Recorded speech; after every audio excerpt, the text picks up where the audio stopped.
Hi students, welcome back to our channel. இன்னைக்கு exercise 1.2 10th standard mathsல 1.2ல first sum பார்க்கலாம். Question let A is equal to ஒரு set கொடுத்துருக்காங்க, B is equal to ஒரு set கொடுத்துட்டு which of the following are relation from A to B அப்படின்னு கேட்டிருக்காங்க. அதாவது கீழே ஒரு 4 ரிலேஷன் கொடுத்துட்டு இந்த 4 ரிலேஷனில் எந்த ரிலேஷன் வந்து ஏலேருந்து பிக்கு ரிலேஷன் ஃபார்ம் பண்ணுது அப்படிங்கிறத கேட்டிருக்காங்க. ஸோ நம்ம வந்து இதே மாதிரி நமக்கு எக்ஸாம்பிள் சம் இருக்குது. எக்ஸாம்பிள் 1.4 மாதிரியே தான் இந்த சம்மு. ஸோ இதோட ஆன்சரை வந்து பார்க்கலாம். ஸோ இப்போ என்ன பண்ணணும் அப்படின்னா இந்த R1 அப்படிங்கிறது இந்த A கிராஸ் பியில் இருக்கா, அந்த ஏபி கொடுத்துருக்காங்க இல்லையா, A கிராஸ் பி ஃபஸ்ட்டு கண்டுபிடிக்கணும். அந்த A கிராஸ் பிக்குள்ளே இந்த R1 இருக்குல்ல, இந்த செட் இருந்துச்சு அப்படின்னா அந்த R1 அப்படிங்கிறது இந்த A கிராஸ் பிக்கு சப்செட். அப்போ சப்செட் அப்படின்னா அதுக்கு ஒரு ரிலேஷன் இருக்கும். ஓகேவா? ஸோ நார்மலாகவே ஏதாவது ரிலேஷன் அப்படின்னா என்ன அர்த்தம்னா, கொடுத்துருக்கக்கூடிய இப்போ நார்மலாக 2 செட்டு கொடுத்துருக்காங்க அப்படின்னா அதுக்குள்ளே கிராஸ் ப்ராடக்ட் கண்டுபிடிக்கணும். அந்த கிராஸ் ப்ராடக்ட் நமக்கு பெருசாக வரும். அதுக்குள்ளே இந்த R1 சப்செட்டாக இருந்துச்சு அப்படின்னா அதுக்குள்ளே என்ன வரும்னா ஒரு ரிலேஷன் ஃபார்ம் ஆகும். ஓகேவா? ஸோ ஃபஸ்ட்டு நம்ம என்ன கண்டுபிடிக்கணும்னா A கிராஸ் பி கண்டுபிடிக்கணும். ஸோ நம்ம A கிராஸ் பி கண்டுபிடிச்சிக்கலாம். A கிராஸ் பி 1ஓட இந்த 4ஐயும் பேர் பண்ணுங்கள். So 1,3 and 1,0 and 1,-1 and 1,7. ஓகேவா? அடுத்து 2ஓட பேர் பண்ணோம்னா 2,3 and 2,0 and 2,-1 and 2,7. ஓகேவா? அடுத்தது வந்து 3ஓட பேர் பண்ணுங்க. 3,3 and 3,0 and 3,-1 and 3,7. அடுத்து 7ஓட பேர் பண்ணணும். 7,3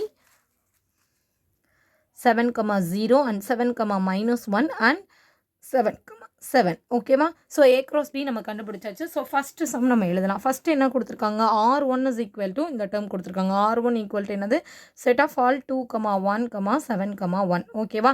இந்த 2,1 7,1 இதுக்குள்ளே இருக்கான்னு பாருங்கள். 2,1 இருக்கான்னு பாருங்கள். 2,1 இல்லை, 2,-1 தான் இருக்குது. அதே மாதிரி 7,1 இருக்கா, 7,-1 தான் இருக்குது. அப்போ இந்த R1 அப்படிங்கிறது இந்த A cross Bக்குள்ளே இல்லை. ஸோ அப்போ என்ன அர்த்தம், R1 it not a proper subset of அப்படின்னு எழுதணும். அப்படி இல்லைனா அடிச்சு விட்டு எழுதுங்க. ஓகேவா? So R1 is not a proper subset of, எதில் ப்ராப்பர் சப்செட் இல்லை, A cross Bக்கு ப்ராப்பர் சப்செட் இல்லை. தேர்ஃபோர் R1 வந்து ரிலேஷன் கிடையாது. ஓகேவா? Therefore R1 is not a relation from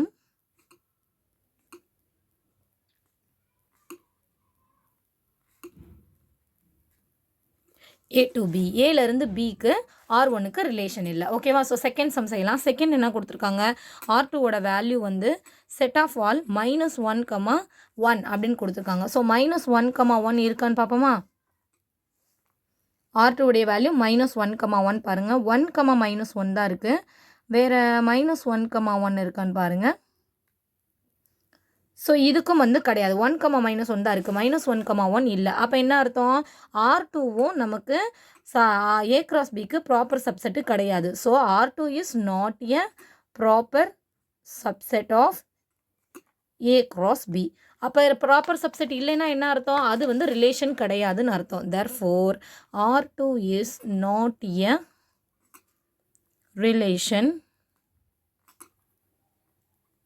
from A to B. அவ்வளோதான். ஓகேவா? ஸோ அடுத்து தேர்டு கொடுத்துருக்காங்க. தேர்டு என்ன கொடுத்துருக்காங்க, R2 உடைய வேல்யூ வந்து set of all R3. Set of all 2,-1 7,7 and 1,3 கொடுத்துருக்காங்க.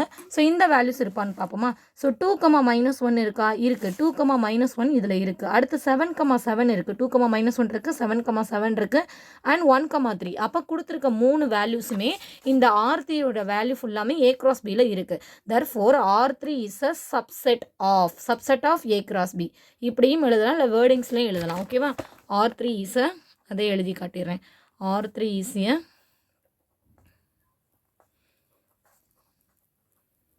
A cross B. So subset இருக்குது அப்படின்னா என்ன அர்த்தம், R1 is a relation from R3.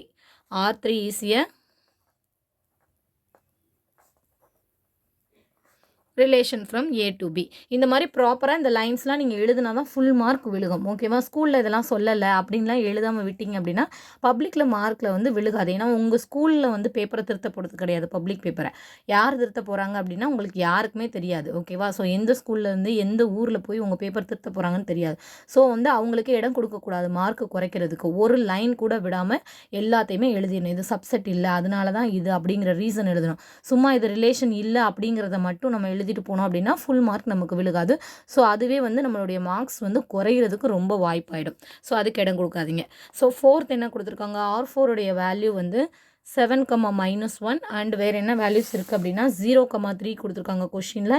அடுத்தது வந்து 3,3 கொடுத்துருக்காங்க அண்ட் 0,7 கொடுத்துருக்காங்க. ஓகேவா? இது A cross Bயில் இருக்கான்னு பார்ப்போம். ஃபஸ்ட்டு 7,-1 இருக்கான்னு பார்த்துருவோம். 7,-1 இருக்குது. அடுத்து என்ன நம்பர் கொடுத்துருக்காங்க, 0,3. ஸோ 0,3 இருக்கான்னு பார்ப்போமா?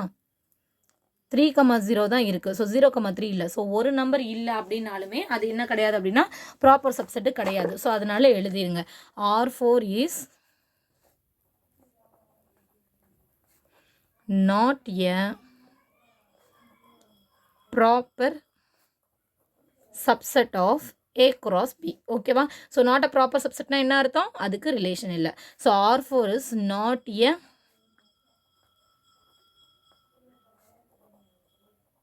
Relation from A to B. ஓகேவா? புரிஞ்சிச்சா? ஒரு சம்முக்கு வந்து ரிலேஷன் இருக்கா ரிலேஷன் இல்லை அப்படின்னு கேட்குறாங்க அப்படின்னா ஏபி கொடுத்துருக்காங்களான்னு பாருங்கள். அந்த ஏக்கும் பிக்கும் A cross B எடுத்துக்கோங்க. கொடுத்துருக்க அந்த R1 ரிலேஷன் அந்த செட்டு வந்து அந்த A cross Bக்குள்ளே இருந்துச்சு அப்படின்னா அப்போ அதுக்கு சப்செட்டாக இருக்குது அப்படின்னு